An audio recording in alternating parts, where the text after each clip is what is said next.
이 땅은 이제 고구려의 경계다.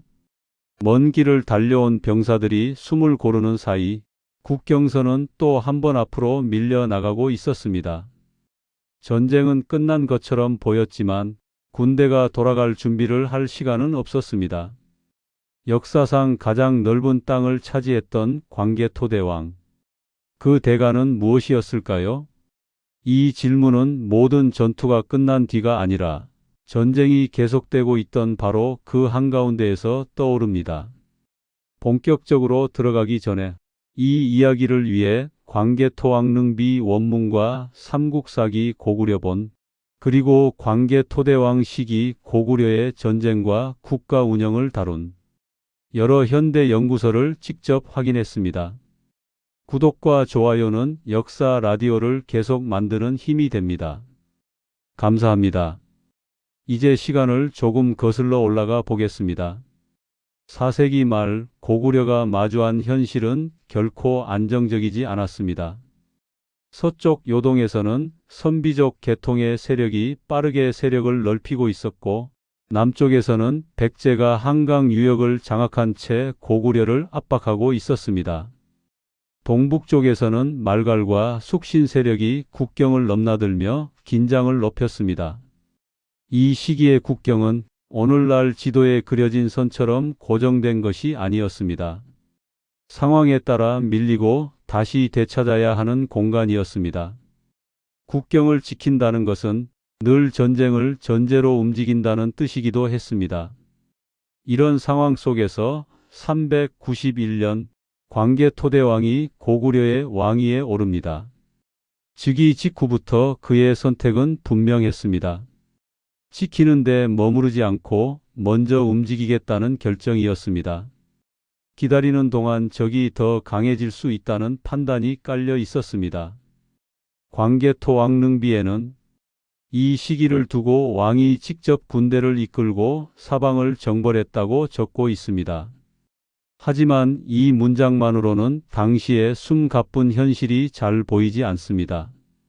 실제의 전쟁은 한 번의 대승으로 끝나는 일이 아니었을 가능성이 큽니다. 연속된 행군과 짧은 휴식, 그리고 다시 이어지는 전투.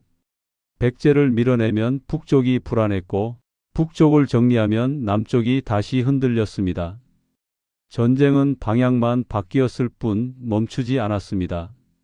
392년부터 시작된 백제 공격은 그 출발점이었습니다.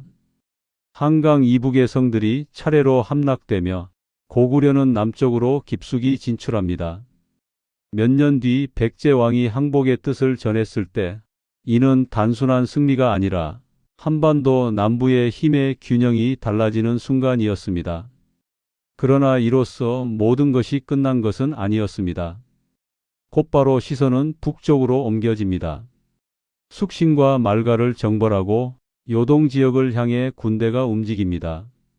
중국 북방의 강국들과 맞서는 전쟁은 고구려를 더 이상 지역 국가로 머물게 두지 않았습니다. 영토는 빠르게 넓어졌습니다. 지도 위에 고구려는 눈에 띄게 커졌고 후대의 기록은 이 시기를 찬란한 확장의 시대로 기억합니다. 하지만 여기서 잠시 멈춰 생각해 볼 필요가 있습니다. 영토가 넓어진다는 것은 단지 땅을 얻는다는 뜻만은 아니었습니다. 그 땅을 관리해야 했고 지켜야 했으며 언제 다시 전쟁이 벌어질지 모르는 긴장 속에 두어야 했습니다. 성 하나가 늘어날 때마다 병력과 물자, 사람의 부담도 함께 늘어났습니다. 광개토대왕의 전쟁은 오늘날 흔히 정복 사업이라는 말로 정리됩니다. 그러나 당시의 고구려 사람들에게 그것은 끝을 알 수 없는 동원의 연속이었을 가능성도 큽니다. 왕에게는 전략이었지만 병사에게는 반복되는 일상이었을지도 모릅니다. 이 차이는 기록 속에서 잘 드러나지 않습니다. 광개토왕릉비는 승리를 또렷하게 새기고 있지만 그 과정에서 나라 안이 어떻게 움직였는지는 자세히 말하지 않습니다. 얼마나 많은 사람이 군에 동원되었는지, 얼마나 오랫동안 집을 떠나 있었는지는 구체적으로 남아있지 않습니다. 이 침묵은 당시 국가 기록이 무엇을 남기고 무엇을 남기지 않았는지를 보여줍니다. 그래서 질문은 자연스럽게 이어집니다. 이렇게 넓어진 땅은 고구려 모두에게 같은 의미였을까요? 왕과 귀족, 장수에게는 찬란한 성취였을지 모르지만 그 전쟁을 떠받친 사람들에게도 같은 기억으로 남았을지는 단정하기 어렵습니다. 우리는 결과를 알고 이 시기를 바라봅니다. 그러나 그 한가운데 있던 사람들은 이 확장이 어디까지 이어질지 알지 못한 채 하루하루를 견뎌야 했을 가능성이 큽니다. 전쟁이 계속되는 동안 고구려 사회는 이 부담을 어떤 방식으로 감당하고 있었을까요? 이제 다음 이야기에서는 광개토대왕의 전쟁이 가능했던 고구려 내부의 구조를 들여다보겠습니다. 이 거대한 확장을 떠받친 힘은 어디에서 나왔고 그 힘은 어떤 대가를 요구했는지 조금 더 가까이에서 살펴보겠습니다. 391년 봄, 젊은 왕의 즉위와 함께 전쟁의 방향은 분명해졌습니다.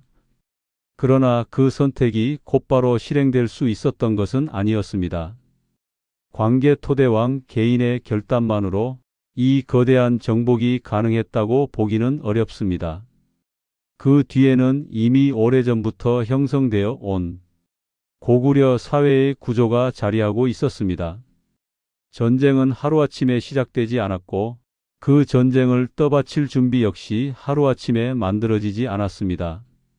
광개토대왕은 평범한 시기에 왕이 된 인물이 아니었습니다. 그의 아버지 고궁양왕이 다스리던 시기부터 고구려는 늘 긴장 속에 놓여 있었습니다. 요동에서는 북방 민족 국가들이 세력을 키우고 있었고 남쪽에서는 백제가 한강 유역을 둘러싸고 고구려와 맞서고 있었습니다. 광개토대왕은 이런 환경 속에서 성장했을 가능성이 큽니다. 왕자 시절부터 국경이 흔들리고 전쟁 소식이 끊이지 않는 나라를 보며 자랐던 셈입니다. 전쟁은 특별한 사건이 아니라 늘 곁에 있는 현실이었을지도 모릅니다. 고구려의 정치 구조도 함께 살펴볼 필요가 있습니다. 고구려는 왕권이 강한 나라였지만 귀족과 장수들의 영향력 역시 만만치 않았습니다. 특히 전쟁에서 공을 세운 집단은 자연스럽게 정치적 발언권을 함께 얻게 되었습니다. 전쟁은 곧 출세의 통로였습니다. 영토 확장은 단지 왕의 업적이 아니라 귀족 사회 전체의 이해관계와 맞물려 있었습니다. 왕의 결단은 이런 구조 속에서 더 큰 힘을 얻을 수 있었습니다. 전쟁을 멈추자는 목소리보다 더 나아가자는 요구가 더 쉽게 힘을 얻는 환경이었습니다. 군사제도 역시 이미 전쟁에 맞춰진 상태였습니다. 고구려는 평화 시기에도 비교적 많은 병력을 유지했고 유사시 빠르게 동원할 수 있는 체계를 갖추고 있었습니다. 농사와 전투를 병행하는 구조였지만 전쟁 경험이 축적되면서 군사 조직은 점점 전문화되어 갔습니다. 광개토대왕의 정복은 갑자기 만들어진 군대가 벌인 일이 아니었습니다. 이미 전쟁을 전제로 움직이던 나라 위에서 그 규모가 한층 더 커진 것이었습니다. 여기서 눈여겨볼 점은 이 구조에 실제로 휘말린 사람들의 위치입니다. 전쟁은 늘 국가의 이름으로 치러졌지만 현장에서 움직인 것은 각 지역의 평민과 전사들이었습니다. 장기간 원정이 이어질수록 그들의 일상은 쉽게 무너질 수밖에 없었습니다. 집을 비운 시간만큼 농사와 생계는 뒤로 밀려났을 가능성이 큽니다. 그러나 이런 부담은 기록 속에서 자세히 드러나지 않습니다. 국가의 기록은 전쟁의 결과를 남겼지만 그 과정에서 흔들린 삶까지 붙잡지는 않았습니다. 경제적 조건도 빼놓을 수 없습니다. 넓어진 영토를 유지하려면 군량과 무기, 말과 인력이 끊임없이 필요했습니다. 고구려는 정복지에서 자원을 확보하며 이 부담을 해결하려 했습니다. 이 방식은 단기적으로는 효과적이었지만 동시에 전쟁이 또 다른 전쟁을 낳는 구조이기도 했습니다. 확장을 멈추기 어려운 이유였습니다. 한번 넓어진 전선은 다시 줄이기가 쉽지 않았습니다. 이 지점에서 제목의 질문이 다시 떠오릅니다. 역사상 가장 넓은 땅을 차지했던 광개토대왕, 그 대가는 과연 누구의 몫이었을까요? 왕의 업적 뒤편에서 나라 전체가 그 무게를 나누어지고 있었던 것은 아닐까요? 고구려 사회는 전쟁을 감당하는 데 익숙해져 있었지만 그 익숙함이 언제까지 이어질 수 있는지는 다른 문제였습니다. 전쟁이 길어질수록 사람과 자원의 소모는 눈에 띄지 않게 쌓여갔습니다. 겉으로는 승리가 이어졌지만 그 안쪽에서는 긴장이 점점 높아지고 있었습니다. 그리고 마침내 이 구조가 가장 극적으로 시험대에 오르는 순간이 다가옵니다. 정복이 절정에 이르렀을 때 고구려 사회는 이 팽창을 끝까지 감당할 수 있었을까요? 이제 이야기는 광개토대왕의 전쟁이 본격적인 전환점을 맞이하는 장면으로 이어집니다. 확장이 계속되던 그 순간 전쟁의 성격은 이전과는 다른 국면으로 접어들기 시작합니다. 395년 여름 요동 일대의 전선은 잠시도 조용할 틈이 없었습니다. 고구려 군대는 이미 여러 차례 승리를 거두고 있었지만 전쟁은 끝을 향해 가기보다는 오히려 더 넓게 번지고 있었습니다. 이 무렵부터 광개토대왕의 정복은 단순한 확장이 아니라 나라 전체를 시험하는 단계로 접어듭니다. 정사 기록을 보면 이 시기 고구려의 군사활동은 거의 해마다 이어집니다. 삼국사기에는 백제와의 남쪽 전선, 후연과 맞선 요동전쟁, 숙신과 동부여를 상대로 한 북방 원정이 연속적으로 등장합니다. 승리는 분명하게 기록돼 있지만 그만큼 병력 동원이 반복되었음을 함께 의미합니다. 한 전선의 전투가 끝나기도 전에 다른 지역에서 또 다른 명령이 내려졌을 가능성이 큽니다. 군대는 쉬어갈 틈을 갖기 어려웠고 전쟁은 끊어지는 사건이 아니라 이어지는 상태에 가까워졌습니다. 이 전쟁들이 실제로 어떻게 작동했는지를 한 병사의 시선에서 잠시 떠올려 볼 수 있습니다. 확실한 개인 기록은 남아있지 않습니다.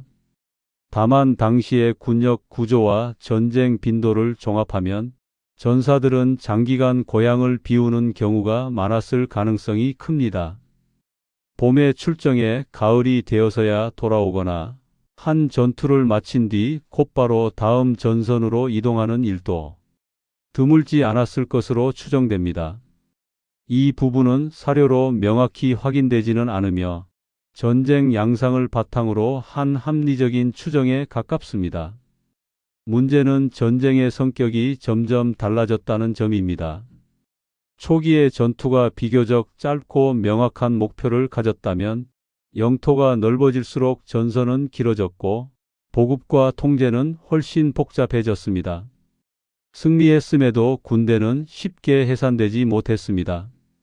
지켜야 할 성과 길이 늘어났기 때문입니다. 이 시기 고구려 사회에 퍼진 분위기는 기록 속에서 직접적으로 드러나지는 않습니다. 다만 후대의 해석과 주변국 기록을 종합해 보면 전쟁에 대한 자부심과 피로가 동시에 존재했을 가능성은 배제하기 어렵습니다. 우리나라는 강해졌다는 인식과 함께 이 전쟁은 언제 끝나는가라는 속내가 사람들 사이에서 오갔을지도 모릅니다. 확실하다고 단정할 수는 없지만 지속적인 동원이 이어진 사회라면 자연스러운 반응입니다. 귀족과 장수들의 입장은 또 달랐습니다. 전쟁은 여전히 출세와 권력 확대의 기회였습니다. 공을 세운 집안은 더 많은 토지와 지위를 얻었고 왕권 역시 전쟁을 통해 더욱 강화되었습니다. 이 구조 속에서 전쟁을 멈추자는 목소리가 제도권 안에서 쉽게 힘을 얻기는 어려웠을 것입니다. 그러나 균열은 조용히 쌓여갑니다. 전쟁이 길어질수록 병력 손실과 물자 소모는 피할 수 없었습니다. 정사는 이를 구체적인 숫자로 남기지 않았지만 전투가 거의 매년 이어졌다는 사실 자체가 그 부담이 결코 작지 않았음을 말해줍니다.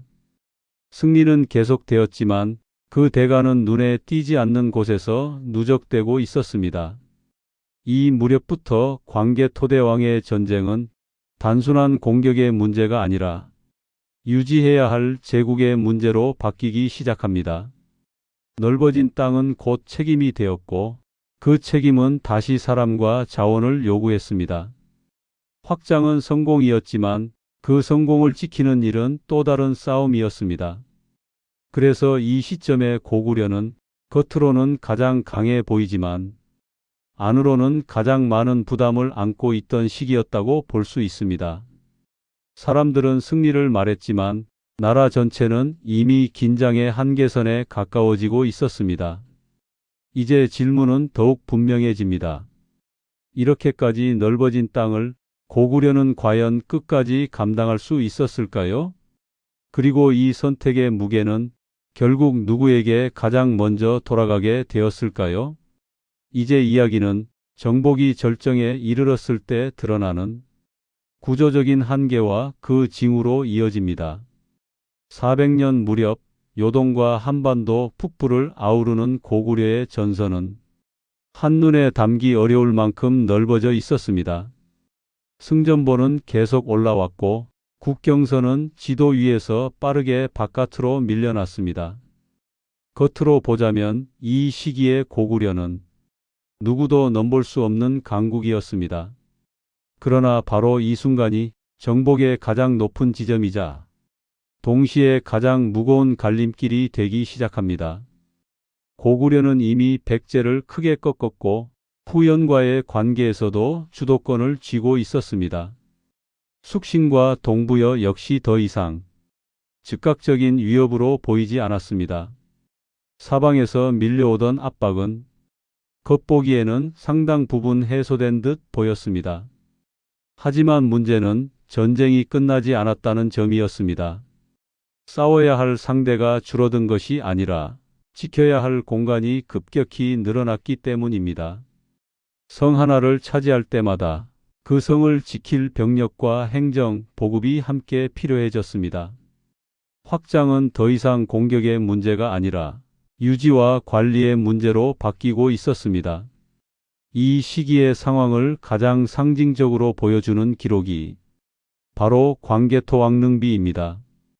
비문에는 정복의 대상과 전과가 빼곡히 새겨져 있습니다. 어디를 쳤고 누구를 폭속시켰는지가 또렷합니다. 그러나 그 수많은 전쟁 사이의 공백은 거의 보이지 않습니다. 전쟁과 전쟁 사이에 쉼, 나라와 사람들이 숨을 고르는 시간은 기록 속에 남아있지 않습니다.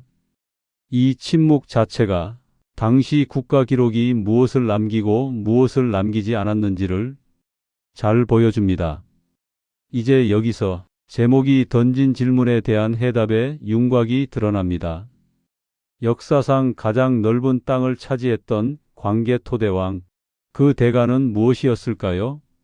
정사 기록을 중심으로 보면 그 대가는 단번에 드러나는 붕괴가 아니라 구조적인 부담의 누적에 가까웠습니다. 첫째는 군사적 부담입니다. 고구려는 강한 나라였지만 무한한 병력을 가진 나라는 아니었습니다. 전쟁이 잦아질수록 동원 가능한 인력은 반복해서 호출되었고 한 사람에게 돌아가는 부담은 점점 커졌습니다. 승리의 기록 뒤편에는 늘 같은 집단이 전장에 나가야 하는 현실이 있었습니다. 이 점은 사료에 구체적으로 적혀 있지는 않지만 전투 빈도와 전선의 규모를 고려하면 피하기 어려운 구조였습니다. 둘째는 정치적 부담입니다. 영토가 넓어질수록 왕권은 더 강해졌지만 동시에 더 많은 이해관계를 관리해야 했습니다. 정복지의 지배층, 기존 고구려, 귀족, 전쟁 공신 집단 사이의 균형은 갈수록 섬세해질 수밖에 없었습니다. 강한 왕일수록 그 무게는 고스란히 왕에게 집중되었습니다. 셋째는 경제적 부담입니다.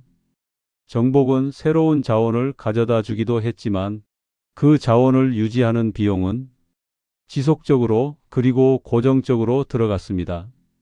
군량과 말, 무기와 도로, 국경을 따라 늘어선 성곽들, 확장은 이익이면서 동시에 끊임없이 지출되는 구조였습니다.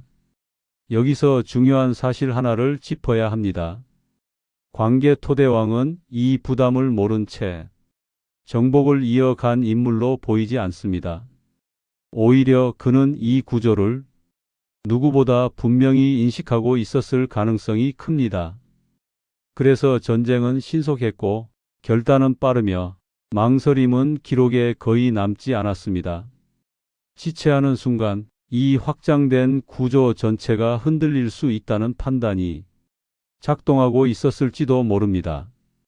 이 부분은 명확한 사료로 확인되지는 않지만 전쟁의 속도와 범위를 보면 충분히 가능한 해석입니다. 결국 여기까지가 가장 넓은 땅이 만들어지는 과정의 핵심입니다. 그것은 단순한 영광의 축적이 아니라 속도를 늦출 수 없는 선택의 연속이었습니다. 멈추면 무너질 수 있었고 나아가면 더 큰 책임이 기다리고 있었습니다. 하지만 이 선택을 어떻게 평가해야 할지는 아직 단정할 수 없습니다. 이 정복이 고구려에 남긴 의미와 그 이후의 역사에 끼친 영향은 조금 더 멀리서 바라볼 필요가 있습니다. 이제 이야기는 이 거대한 확장이 남긴 결과와 후대의 시선 속에서 광개토대왕이 어떻게 기억되었는지를 향해 이어집니다. 가장 넓은 땅을 차지했다는 사실은 분명합니다. 하지만 그 확장이 왜 가능했는지 그리고 그 선택이 어떤 의미를 가졌는지는 조금 더 차분하게 구조로 풀어볼 필요가 있습니다. 여기서부터는 감탄이 아니라 이해의 시간입니다. 먼저 왜 그런 일이 벌어졌을까요? 광개토대왕의 정복은 한 개인의 야망이나 성격만으로 설명하기 어렵습니다. 당시 고구려는 생존과 확장 사이에서 늘 선택을 강요받던 국가였습니다. 후연과 백제, 외와 숙신 등 주변의 위협은 끊임없이 이어졌고 한번 주도권을 빼앗기면 되돌리기 어려운 환경이었습니다. 확장은 공격이면서 동시에 가장 적극적인 방어였습니다. 이 구조에서 중요한 것은 속도였습니다. 상대를 완전히 제압하지 못하면 곧바로 반격이 돌아올 수 있었습니다. 그래서 전쟁은 짧고 강하게 치러졌고 승리 뒤에는 곧바로 다음 움직임이 이어졌습니다. 멈추는 순간이 가장 위험한 순간이 되는 구조. 그 속에서 전쟁은 선택이 아니라 일상에 가까워지고 있었습니다. 정치적으로 보면 이 정복은 왕권을 비약적으로 강화했습니다. 광개토대왕은 전쟁을 통해 귀족 세력을 통제할 명분과 힘을 함께 확보합니다. 공을 세운 집안에는 토지와 지위를 주고 왕의 이름으로 질서를 재편했습니다. 정복은 외부를 향한 칼이었지만 동시에 내부를 묶는 장치이기도 했습니다. 강한 왕권은 넓어진 영토를 관리하는데 필요한 조건이었습니다. 그러나 이 과정에서 모든 부담이 고르게 나뉘지는 않았습니다. 전쟁의 최전선에는 늘 같은 사람들이 있었습니다. 병력으로 동원된 이들, 국경을 지키던 전사들, 새로 편입된 지역에서 질서를 떠받쳐야 했던 사람들입니다. 정복의 성과는 위로 올라갔고 그 무게는 아래로 내려왔습니다. 이 불균형은 기록 속에서 크게 문제로 제기되지 않지만 구조적으로는 피할 수 없는 흐름이었습니다. 후대의 평가는 대체로 명확합니다. 광개토대왕은 위대한 정복자로 기억됩니다. 광개토왕릉비에 새겨진 업적은 지금까지도 그의 위상을 상징합니다. 다만 공식 기록과 기념은 늘 결과를 중심으로 남았습니다. 얼마나 넓어졌는지, 누구를 굴복시켰는지는 또렷하지만 그 과정에서 누적된 피로와 긴장은 상대적으로 조용히 사라졌습니다. 이 침묵은 우연이 아니라 국가 기록이 선택한 시선의 결과입니다. 이 지점에서 시니어 시청자분들께 익숙한 장면이 자연스럽게 떠오를 수 있습니다. 조직이 커질수록 성과는 위에서 평가되고 현장의 부담은 아래에서 감당되는 구조입니다. 가정에서도 집안을 키우고 지키기 위한 선택이 누군가에게는 평생의 책임으로 남는 경우가 있습니다. 형태는 다르지만 구조 자체는 낯설지 않습니다. 그래서 광개 토대왕의 정복은 단순히 잘했다거나 위대했다로만 정리되기 어렵습니다. 그 선택은 고구려를 동북아의 강자로 끌어올렸지만 동시에 그 체제를 유지하기 위한 끊임없는 긴장을 남겼습니다. 확장은 가능했지만 그 상태를 오래 유지하는 일은 다음 세대의 과제가 되었습니다. 중요한 점은 이 모든 것이 실패의 증거는 아니라는 사실입니다. 오히려 당시 조건 속에서는 가장 현실적인 선택이었을 가능성도 큽니다. 다만 그 선택에는 분명한 비용이 따랐고 그 비용은 숫자로 기록되지 않았을 뿐입니다. 이제 남은 것은 이 정복이 이후의 역사 속에서 어떻게 이어졌는지를 살펴보는 일입니다. 광개 토대왕 이후의 고구려는 이 유산을 어떻게 다뤘을까요? 그리고 이 거대한 확장은 어디까지 이어질 수 있었을까요? 이제 이야기는 그 이후의 시간으로 천천히 옮겨갑니다. 412년 가을, 국내성에서 한 시대가 조용히 막을 내립니다. 고구려를 사상 최대의 영토로 이끌었던 왕, 광개 토대왕이 39의 나이로 생을 마칩니다. 전쟁의 연속 속에서 달려온 시간은 길었지만 왕의 삶 자체는 놀라울 만큼 짧았습니다.